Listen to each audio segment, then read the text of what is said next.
Армысыздар, құрметті телекөрермендер, назарларыңызға ағымдағы аптаның басты жаңалықтар топтамасын ұсынамыз.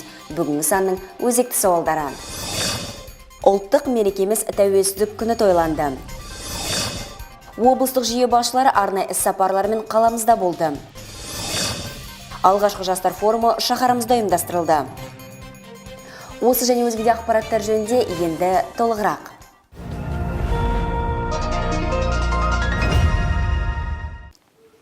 Халық қауіпсіздігін қамтамасыз ететін жергілікті полиция қызметінің жыл басынан бері атқарған жұмыстары жедел жоспарлы отырыс барысында тыңдалды.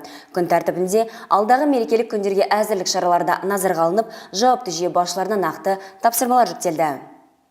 Жоспарлы кеңес жаңа лауазым тағайындаудан басталды. Шаһар басшысы Анар Көмпекеев әкім аппаратының мемлекеттік құқық бөлімінің жаңа жетекшісі Инесса Алякинаны көпшілікке таныстырды.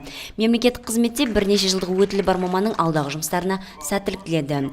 Жиынның күн тәртібінде екі мәселе қаралып, оның алғашқысы бойынша жергілікті полиция қызметінің басшысы Әсет Омаров өткен 11 ай ішінде атқарған іс-шаралары бойынша есеп берді. Оның мәліметіне сай, қоғамдық орындарда қылмыс жасау 283-тен 277-ге, аулалар мен көшелерде тәртіп бұзатындар мен мас адамдардың саны да төмендеген. Также тяжкие преступления с 5 до 8, особо тяжкие с 2 до 6. Ал керісінше ауыр қылмыс жасау 5-тен 8-ге, өте ауыр қылмыс 2-ден 6-ға жеткен.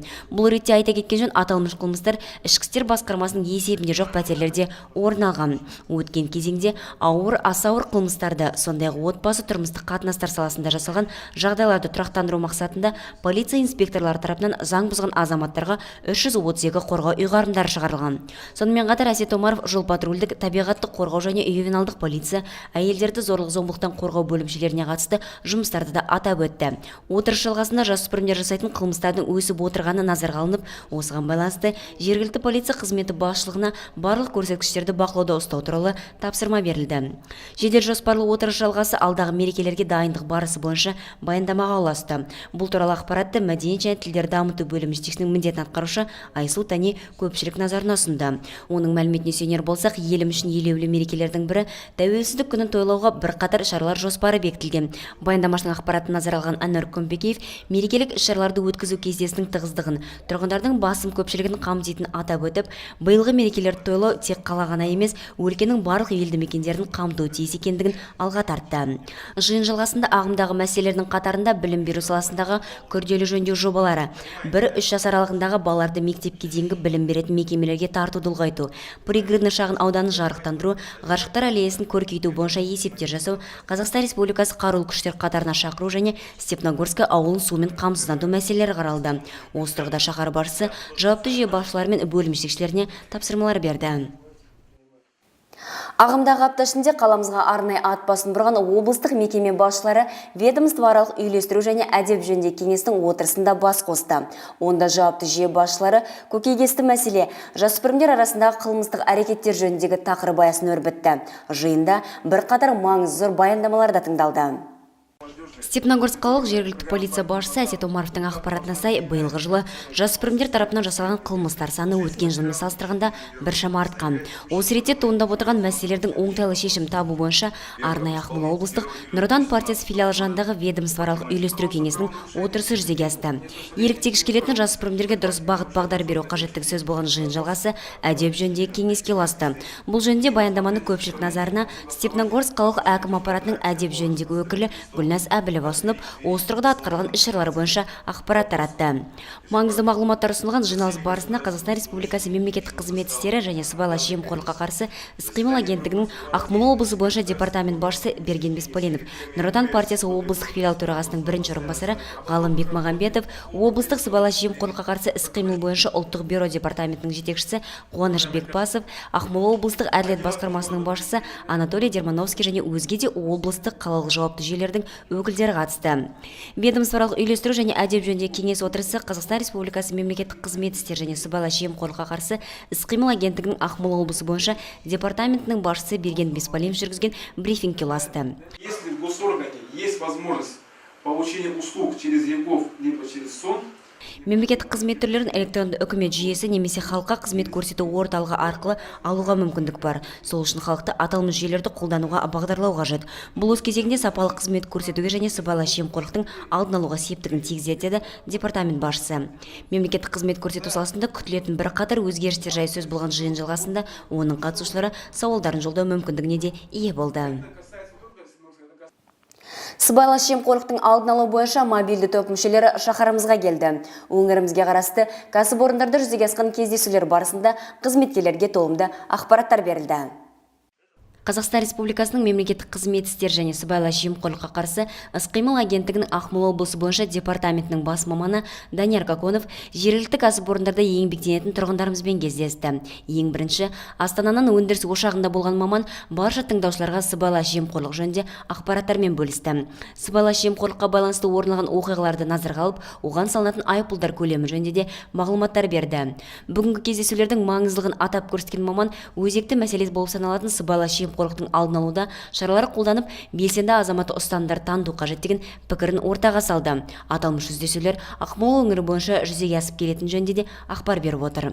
На сегодняшний день мобильные антикоррупционные группы Қазіргі таңда сыбайлас жемқорлықтың алдын алу бойынша мобильді топ мүшелері Ақмола облысындағы 237 кәсіпорындарды аралап үлгерді. Оған қатысқан азаматтардың саны 43 мыңды құрады. Ағымдағы жылдың наурыз айында басталған арнайы көшпелік жүздесулер келер жылдарда жалғасын табады, деді бас маман. Кездесу жалғасында мобильді топ мүшесі Данияр Каконов сыбайлас жемқорлық бойынша бірыңғай желінің жұмыс туралы ақпараттармен бөлісіп, тұрғындар осындай жайттардың куәсі болған жағдайда айтулы телефон номерлері бойынша хабарласу қажеттігінде алға тартты. Сонымен бірге дәл осындай ақпараттық кездесулер Степногор су арнасы және подшипник зауыты ұйымдарында жалғасын тауып, онда мекеме қызметкерлеріне біршама маңызды мағлұматтар мен кеңестер берілді. Мемлекеттік деңгейдегі елеулі мерекені шаһарымыз маңызы мен мәні орасан айтулы шаралармен атап өтті. Тарихы тереңде жатқан еліміздің тәуелсіздік күніне арнаған салтанатты жиын Горняк орталық мәдениет сарайында жүзеге асты. Дәл осы күні қаламыздың өркендеуіне үлесін қосқан азаматтардың еңбегі еленіп, марапаттауларға ие болды. Шаһарымыздың қоғамдық өміріне белсене атсалысып, қаламыздың дамуына үлесін қосқан азаматтарды марапаттайтын салтанатты жиын жағымды жайттардан бастау алды. Онда ауылдық кітапханаларды жаңғырту мақсатында 3 компьютер және теледидар табыстау рәсімі қалалық орталық кітапхана ғимаратында ұйымдастырылды. Іс-шара Қазақстан Республикасының тәуелсіздік күні қарсаңында және мемлекет басшысының болашаққа бағдар рухани жаңғыру бағдарламалық мақаласы аясында өтті. Айтулы игі істерде биыл 10 жылдық мерейтойын атап өткен Қазына Капитал Менеджмент акционерлік қоғамы демеушілік жасаған. Өз кезегінде кітапхана жетекшісі Роза Мұхамадиева демеушілік көрсеткен компанияға ризашылығын білдіріп, арнайы Қазақстан туралы кітапты сыйға тартты. Сонымен бірге дәл осы күні ішкі істер басқармасы 2 көлікке ие болды.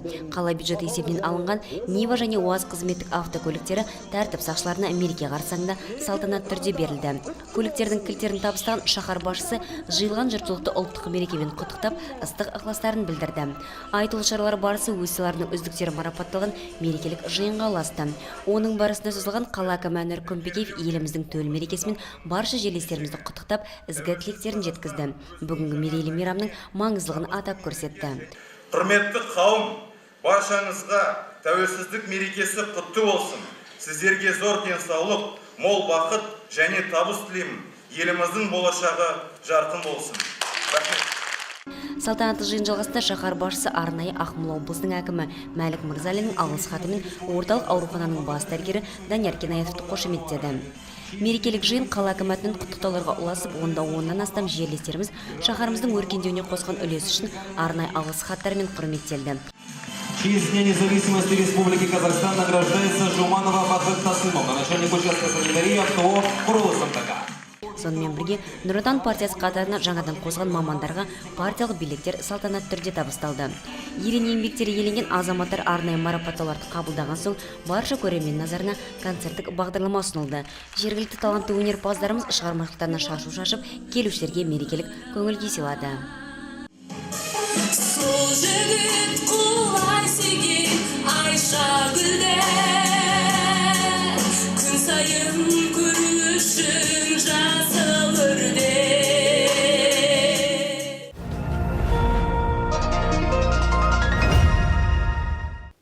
Мемлекет басшысының болашаққа бағдар рухани жаңғыру бағдарламалық мақаласын жүзеге асыру аясында орталық кітапханада жастармен кездесу өткізілді. Нұр Отан партиясы жанындағы Жас Отан жастар қанаты ұйымдастырған жүздесу ұрпақтар сабақтастығы акциясының шеңберінде атқарылды.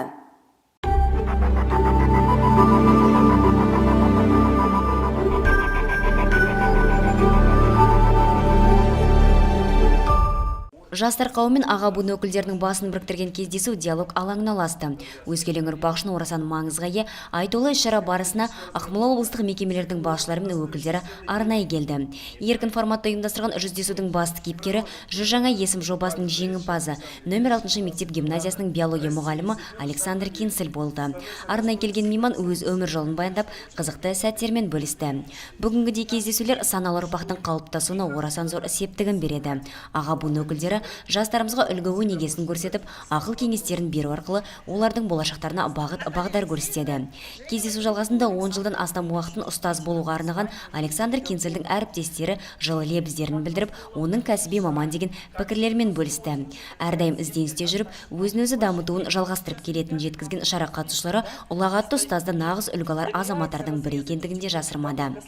Конечно, личность уникальна. Отличает его скромность, порядочность и вместе с тем большой жизненный опыт, большой преподавательский опыт. Әрине Александр Кинцель өте ерекше тұлға. Оның өзгелерден айырмашылығы қарапайымдылығында. Бұған қоса өмірлік және ұстаздық тәжірибесі мол азамат. Ол аз уақыттың ішінде өзінің жеке қасиеттерін танытып, тәлім беру жолында бірқатар шыңдарды бағындыруда.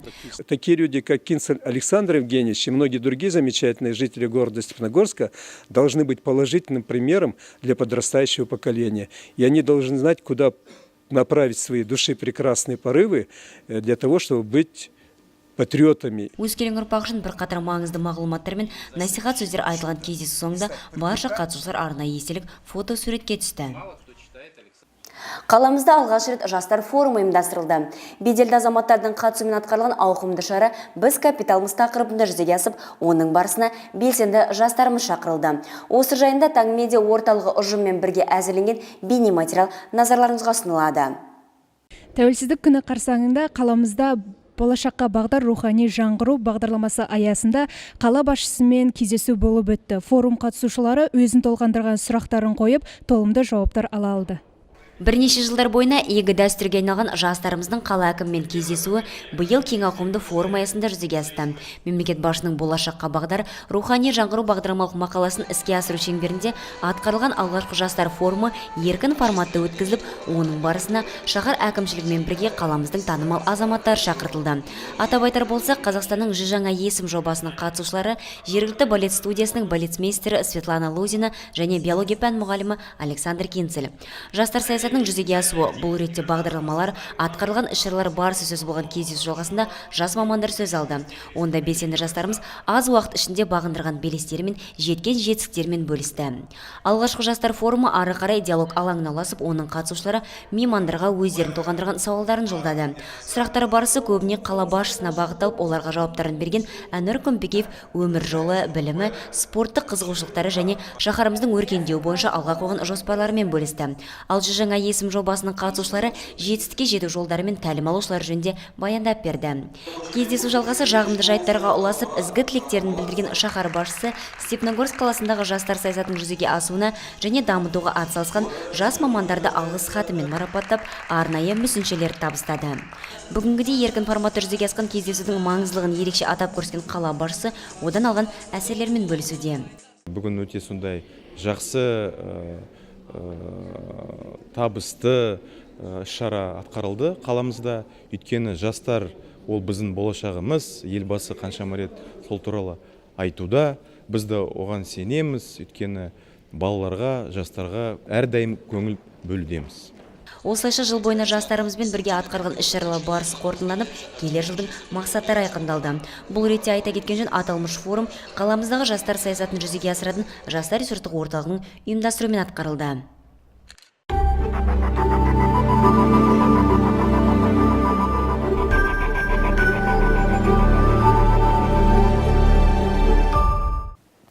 Тәуелсіздік күніне орай қала төңірегінде ұйымдастырған шаралар барысы жалғасын тауып, осы орайда достық және шығармашылық үйі арнайы мерекелік кеш өткізді. Әдемі шара жалғасында жүрек жарды тілектер айтылып, концерттік бағдарлама көрермен назарына ұсынылды. Өңірімізде бір шаңырақ астында тату-тәтті өмір сүріп келе жатқан бірнеше ұлт пен ұлыс өкілдері еліміздің басты мерекелеріне арнап мәдени шаралар ұйымдастырып тұрады. Бұл жолда игі дәстүр жалғасын тауып, қаламыздың этно-мәдени бірлестік өкілдері егемендік мерекесін кең ауқымда тойлады. Айтулы мейрамға арнай келген мәдениет және тілдер дамыту бөлімі жетекшісінің міндетін атқарушы Айсұлу Тани жылы лебіздерін білдірді. Ынтымағы мен бірлігі жарасқан еліміздің тәуелсіздік күні барлықтарыңызға қайырлы да құтты болсын. Дәулетіміз шалқып, бірлігіміз бен ынтымағымыз ары қарай осылай жараса берсін. Мерекелік кеш жалғасында еліміздің өзге де аймақтарының этно-мәдени бірлестік өкілдері ізгі тілектерін арнайы бейнеролик арқылы жолдады. Құттықтаулар Шығыс Қазақстан, Ақтөбе облыстары және Ақсай қалаларынан келіп түсті.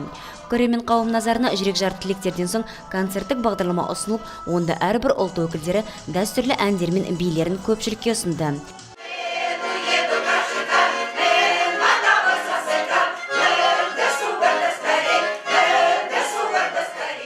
Қаламызда бірлігі жарасқан бірнеше ұлт пен ұлыс өкілдері осылайша тәуелсіздік мерекесін ерекше сән-салтанатымен атап өтті. Қаламыздың іргелі білім ошақтарының бірегейі саналатын Тау-Кен техникалық колледжі өзінің ширек ғасырлық мерейтойын кең көлемде атап өтті. Айтулы шараға орай арнайы меймандар шақырылып, мерекелік кеш ұйымдастырылды. Өңіріміздегі маңызды техникалық білім беру ордасының құрылғанына биыл 25 жыл. Осы елеулі күнмен колледж ұжымын құттықтауға жергілікті ірі кәсіпорындар мен мекеме басшылары және өкілдері арнайы келді. Меймандарға ең алдымен ғимарат ішінде саяхат жүргізіліп, колледж өмірі таныстырылды. Зертханалық сыныптар мен арнайы білім беру ұйымының естеліктері де назарға алынды. Содан кейін барша қатысушылар мерейтойлық кештің аясында ұйымдастырған әлеуметтік серіктестік, тәжірибе және болашақ жобалар атты конференцияда бас қосты. Онда өткен күннің жетістіктері сараланып, алдағы жоспарлар барысы да сөз болды. Тау-Кен техникалық колледждің әлеуметтік серіктестері сөз алып, құттықтаулар мен игі тілектерін білдірді. Степногорск қаласының Тау-Кен техникалық колледждің мерейтойы құрылғанына 25 жыл болып отыр. 25 жылдың ішінде 2000-нан астам техникалық кадрлар дайындаған бұл колледжде. Колледжден шыққан оқушылар осы Степногорск қана емес, облыс бойынша, еліміз бойынша, шетелде де қызмет атқарып жатыр. Сондықтан енді бүгін айтуға болады, бұл колледждің 25 жыл ішінде нағыз бір беделді колледждердің бірі, тек қана қалада емес, облыс пен республика бойынша. Енді бұл колледждің оқушыларына, педагогикалық коллективіне, ұжымына тілейтініміз бәріміз осылай тек қана жақсы, керемет жұмысын жалғастыра берсін. Мерейтойлық іс-шаралар барысы салтанатты жиынға ұласып, онда барша қонақтар ізгі тілектерін білдірді. Олардың қатарында қала әкімінің орынбасары Гүлназ Әбілова да болып, жылы лебіздерін білдірген соң колледж өміріне белсене атсалысқан мұғалімдер мен студенттерді арнайы шаһар басшысының алғыс хатымен қошеметтеді. Бұл күні колледж ұжымына айтылған тілектер мен құттықтауларда шек болмады. Ардагер мұғалімдер мен колледж түлектері де жүрек жарды сөздерін жеткізіп, алдағы жоспарлардың жүзеге асуында сәттілік тіледі. Облыстық білім беру басқарма өкілдері, әлеуметтік серіктестіктер ыстық ықыластарын білдіріп, белсенді ұстаздар қауымын марапаттады. Құрметті әріптестер, бүгін біздің колледжа мерейтой, ұжымды, студенттарды осы жақсы мерекемен құттықтаймыз. Тілейтіміз зор денсаулық, еңбектері жемісті болсын. Әрдайым тілейміз шығармашылық, табыс, жақсы нәтижеге жете берсін. Мерекелік кеш жалғасында жергілікті өнерпаздар мен колледждің талантты тәлім алушылары шығармашылықтарынан шашу шашты. Бізде өз кезегінде медиа орталық ұжымы атынан Тау-Кен техникалық колледж ұжымын ширек ғасырлық мерейтоймен құттықтап, ізгі тілектерімізді білдіреміз. Осы ретте айта кеткен жөн, жаңалықтар топтамасынан соң біздің ұжым таспалаған колледж жайындағы бейнефильмді назарларыңызға ұсынамыз. Арнамыз қосылы болсын.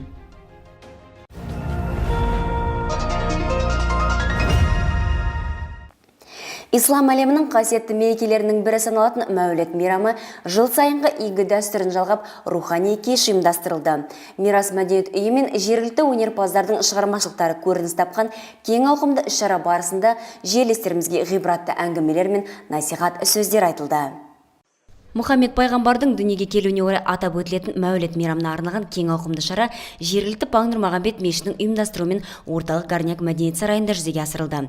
Мерекелік бағдарламаны тамашалауға келген тұрғындарымызды құттықтаған қалалық мешіттің бас имамы Алмас Әубәкіров пайғамбардың көркем мінез жөнінде ой тарқатты. Енді бір хадисте келтіреді пайғамбарымыз жайында, қиямет күні дейді, мұсылманның таразысын ауыр қылатын ол көркем мінез екен. Қараңыз, пайғамбарымыздың бір қасиеті бұл көркем мінез. Біз қандай амал жасасақ дағы, бірақ та күнәдан гөрі сауабы мол болатын, ауыр қылатын не нәрсе бұл біздің пайғамбарымыздың бізге қалдырған көркем мінезі.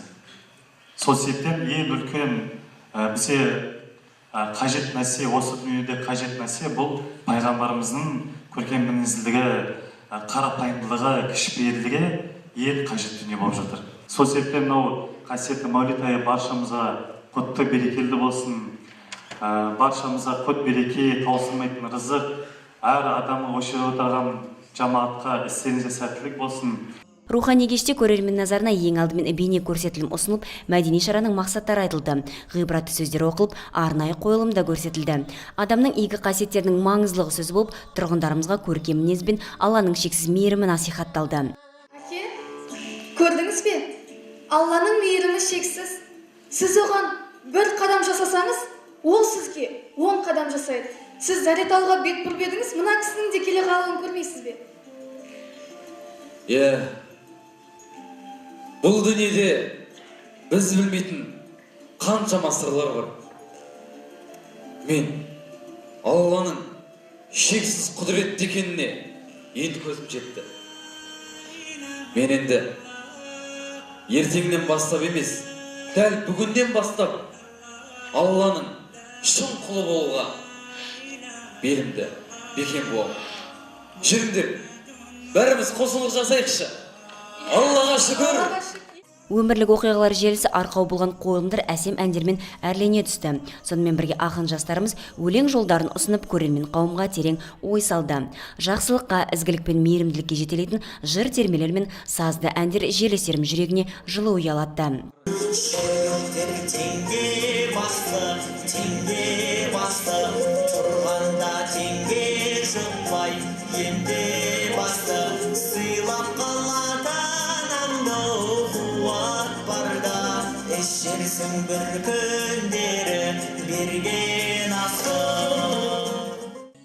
Рухани кеш соңында айтулы іс-шараға арнайы келген Қазақстан мұсылмандар діни басқармасының Ақмола облысындағы өкіл имамы Қуаныш Сәбитов құттықтау сөздерін жолдап, игі тілектерін білдірді. Сонымен қатар Мәулет мейрамын ұйымдастыруды атсалысқан белсенді азаматтарға арнайы алғыс хаттар табыстап, оларға ерекше қошеметін көрсетті. Мерекелік бағдарламадан соң жерлестерімізге мешіт маңындағы асханада дастархан жайылды. Шаһар өңірінде қанатын кең жайып келе жатқан қазақ күресінен алғашқы біріншілік Батыр балалар және жасөспірімдер клубының қабырғасында жүзеге асты. Өңірімізге қарасты ауылдық және жергілікті спорт ордаларының тәрбиеленушілерімен бірге Солтүстік Қазақстан облысы мен Ақкөл ауданының өкілдері де айтулы спорт жарысында бағын сынады. Қала әкімі Нұркүн Пекеевтің тапсырмасына орай ағымдағы жылы ашылған қазақша күрес үйірмесі бүгінде алғашқы турнирін ұйымдастырды. Егеменді еліміздің айтулы мерекесіне арналып өткізген спорт сайысында 50-ге жуық жас балуандар бағын сынады. Күрестің өзге түрлерінен бірнеше ережелерімен ерекшеленетін қазақ күресіне қатысуға келгендердің ең жасы 2007 жылғы болса, олардың ең үлкені 2001 жыл туылған жасөспірімдер. Балуандарымыз 18 салмақ дәрежелер бойынша күресіп, спорттық шеберліктерін паш етті. Тәуелсіздік күніне арналған ең бірінші жарыс биыл осы Дюк Батыр мекемесінде биыл ашылған қазақ күресінен ең біріншілік өтіп жатыр. Өте жақсы өтіп жатыр. Балуандар әр елден келіп отыр бұл жерде. Шапай ауылы, Степногорск ауылы және өз қалалық іштегі біздің спорт мектептеріміздегі сол спорт мектептерінде болмаса да сонда да қатысып отыр бұл іс-шараға. Осы іс-шарада 50-ден астам жуық балалар қатысып отыр. Енді қазақ күресі өзіміздің ұлттық күрес, бұны ары қарай дами беру керек. Осы қалада қазақ күресі деген енді сондай қиын емес, күресуге болады. Өйткені еркін күрес немесе дзюдо күресінен келіп жатқан балалар бар, кеп күресіп жатқан. Өте сондай қиын әдістер немесе ережелер жоқ, бәрі өзімізге тиімді, бәрі жүргізіледі, өте жақсы түрде өтіп жатыр. 4 минутке созылған күрестер барысы өте тартысты өтті. Өз балуандарына жанкер болып келген жаттықтырушылар мен көрермен қауым олар үшін тақымдарын қысып отырды. Сайыстар арнайы белгіленген ережелерге сай өткізіліп, әдістерді дұрыс қолдана келе басым түскен спортшылар жеңіп отырды. Қаламызда алғаш рет ұйымдастырған турнирге жергілікті Батыр балалар клубы, спорт мектебі мен облыстық мектеп-интернатының балуандарымен бірге Степногорск ауылы, Солтүстік Қазақстан облысы Чапай ауылы және Ақкөл ауданының жасөспірімдері де қатысты. Бірнеше сағаттарға созылған күрестердің дәстүріне сай шеберліктерін таныта білген үздік балуандар арнайы дипломдар және медальдармен қошеметтелді. Соның ішінде Батыр клубының намысын қорғаған 15 спортшылардың 3-еуі қола медаль, 2 жеткіншек күміс медаль және 4 жас балуан алтын медальдарға ие болды. Мүмкіндігі шектеулі жандар арасында қысқы спартакиада өтті. Әлеуметтік ахуалын жақсартуға және салауатты өмір салтын ұстануға бейімдеуге мақсатталған спорт жарысы еліміздің елеулі мерекесі Тәуелсіздік күні қарсаңында ұйымдастырылып, қатысушылардың белсенділіктерін арттырып, шеберліктерін шыңдай түсті. Тәуелсіздік мерекесімен шын жүректен құттықтаймын. Осы елеулі мереке қарсаңында біз дәстүрлі спорт сайысын ұйымдастырудамыз. Біздің белсенді спортшыларымызды бүгінде тек қаламызда ғана емес, сондай-ақ облыс көлемінде де жақсы таниды. Сондықтан да баршаларыңызға сәттілік тілеймін. Удачи в сегодняшнем соревновании, побед, и что в надежде на следующий год мы были первыми. Бұл жолғы спорттық сайыстарға жергілікті жеке кәсіпкерлер де қолдауын көрсетіп, тәттілерін ұсынды. Демеушілердің қолдауына ризашылығын білдірген спортшылар мықты дайындықтарымен келген. Мы единственный регион, город Степногорск, который такую спартакиаду проводит в Акмолинской области. Степногорск қаласы негізін Ақмола облысы бойынша аталмыш спартакиадаларды ұйымдастыратын жалғыз өңір. Бүгінгі сайыстар спорттың 5 түрінен өткізілуде. Оның жүзеге асуына қолдауын берген азаматтар да аз емес. Атап айтар болсақ, жеке кәсіпкер Александр Дементьев бүгін дастархан жайды және әлеуметтік бағдарламалар бөлімінде спорт шарасын ұйымдастыруда көп көмегін берді деді төраға. Мүмкіндігі шектеулі азаматтар арасында қысқы спартакиада ойындары тоғызқұмалақ, ауыр атлетика, үстел теннисі, шахмат және ату спорт түрлерінен өткізілді. Тәуелсіздік қарсаңында ұйымдастырған спорт шарасы соңында барша белсенді азаматтар мен жеңімпаздар арнайы грамота, медальдар және естелік сыйлықтарға ие болды. Өткен демалыс күндері степногорлықтар үшін спорттық сайыстарға толы болды. Солардың бірі қалалық кешенді спартакиада аясындағы шахмат ойындары. Қараша айында басталған 26-шы спартакиада ойындарының сайыстары жалғасын табуда. Бұл ретте өткен апта ішінде кәсіпорындар арасындағы шахматтан жарыстар өткізілді. Горняк орталық мәдениет сарайының қабырғасында жүзеге асқан шахмат федерациясының базасында спортшылар бағын сынады. Жергілікті кәсіпорындар мен ұйымдардың қызметкерлері қатысқан сайыста 10-ға жуық команда өнер көрсетті. Атап айтар болсақ, Қазақ-Алтын, ЕПК Степногорск тау-кен химиялық комбинаты, Степногорск темір жолы, қалалық білім беру бөлімі, энергокешен, шахмат федерациясы және тағы басқалары. Екі топтарға бөлініп жүргізген ойындар соңында жеңімпаздар анықталды. Жақсы өнер көрсете білген Степногорск темір жолы үздік атанды. Ал екінші орын білім беру бөліміне бұйырса, үшінші орынды ЕПК Степногорск кәсіпорнының қызметкерлері қанағат тұтты. Осы ретте айта кеткен жөн, кешенді спартакиада ойындары 2018 жылға дейін жалғасын тауып, спорттың 15 түрінен өткізіледі. Арнамыз ұжымы әзірлеген ақпараттар легі осымен тәмам. Бүгінгі бағдарламаны қорытындылай келе, барша жерлестерімізді еліміздің ұлттық төл мерекесі Тәуелсіздік күнімен құттықтаймыз. Медиа ұжымы сіздерге тек игі тілектерін жолдайды. Келесі эфирде жүздескенше аман сау болыңыздар.